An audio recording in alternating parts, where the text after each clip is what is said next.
ప్రజా సమస్యలే కాదు ఉద్యోగుల సమస్యల పరిష్కారం కూడా కాంగ్రెస్ ప్రభుత్వ బాధ్యతే అని డిప్యూటీ సీఎం బట్టి విక్రమార్క అన్నారు. ముఖ్యమంత్రి రేవంత్ రెడ్డి నేతృత్వంలోని తెలంగాణ ప్రభుత్వం ఒక కీలక నిర్ణయం తీసుకుంది. ఇకపై ప్రతి నెల 2 సార్లు రాష్ట్ర మంత్రివర్గ సమావేశాలు నిర్వహించాలని ముఖ్యమంత్రి కార్యాలయం నుండి ఆదేశాలు జారీ అయ్యాయి. విధానపరమైన నిర్ణయాలు తీసుకోవడంలో అనవసర జాప్యాన్ని నివారించి ప్రభుత్వ కార్యకలాపాలను మరింత చురుగ్గా ముందుకు తీసుకెళ్లడమే ఈ నిర్ణయం వెనుక ప్రధాన ఉద్దేశంగా తెలుస్తోంది.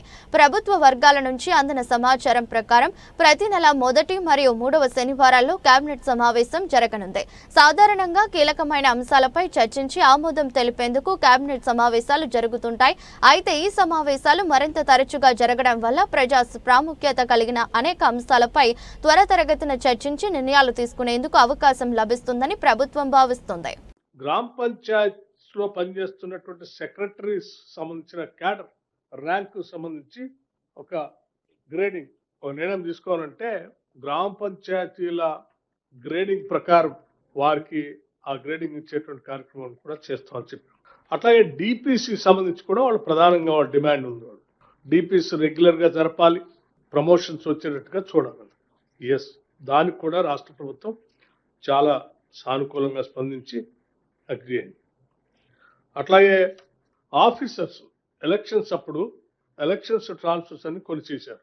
ఆ ఎలక్షన్స్ టైంలో చేసిన ట్రాన్స్ఫర్స్ని మళ్ళీ తిరిగి బ్యాక్ తీసుకురావాలని ఒక కోరారు, డిమాండ్ పెట్టారు. దానికి కూడా రాష్ట్ర ప్రభుత్వం అంగీకరించింది.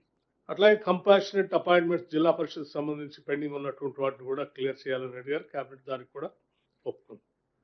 ఒక డైరెక్టరేట్, నర్సింగ్ డైరెక్టరేట్ కూడా కావాలని అడిగారు. దానికి కూడా ప్రభుత్వం అంగీకరించింది. ఇలా అనేక రకాలైనటువంటి అంశాలు, ఉదాహరణకి అంగన్వాడీ వర్కర్స్ సంబంధించి, టీచర్స్ సంబంధించి రిటైర్మెంట్ బెనిఫిట్స్ని ఒక 2 లక్షల దాకా పెంచవచ్చు చెప్పారు. దానికి కూడా ప్రభుత్వం సానుకూలంగా స్పందించి ముందుకు పోతా ఉంది. లేకపోతే rentals, pending rentals, hired vehicles, ఉద్యోగస్తులు పనిచేసే క్రమంలో హైర్ చేసినటువంటి వెహికల్స్ సంబంధించిన బిల్స్ పెండింగ్ ఉన్నాయి, వాటి వెంటనే క్లియర్ చేయాలని